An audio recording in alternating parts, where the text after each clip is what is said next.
কত উচ্চতা থেকে বরফ মুক্তভাবে পতিত হলে সম্পূর্ণ গলে যাবে? এটা হতে পারে যে কোনো ভরের বরফ, তবে শর্ত একটাই, মোট শক্তি সম্পূর্ণভাবে তাপশক্তিতে রূপান্তরিত হতে হবে। এই কোয়েশ্চেনটা সলভ করার জন্য আমাদের সবার প্রথমে বুঝতে হবে যে কোনো ভরের বরফ যদি সর্বোচ্চ উচ্চতায় থাকে তার মোট শক্তিকে আমরা বলতে পারি তার বিভব শক্তির সমান, যেটা কত হবে? E ইজ ইকুয়াল টু আমরা লিখতে পারি mgh। যেহেতু বরফ নিচে নামতে নামতে তার সম্পূর্ণ মোট শক্তি সম্পূর্ণরূপে তাপ শক্তিতে রূপান্তরিত হয়, তাহলে আমরা বলতে পারি তার তাপ শক্তি কিউ ইজ ইকুয়াল টু আমরা লিখতে পারি বরফের গলনের সুপ্ত তাপ mLF।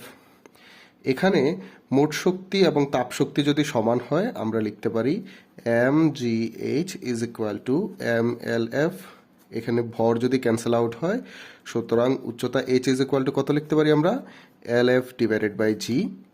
যেখানে এই LF এর মান আমরা জানি কত? LF এর মান 3.36 ইন্টু 10⁵ এবং g এর মান কত? 9.8।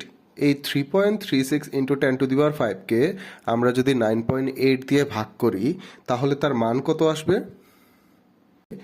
3.41 ইন্টু 10⁴ মিটার।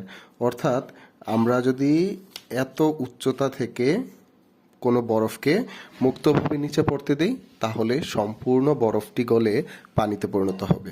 ধন্যবাদ।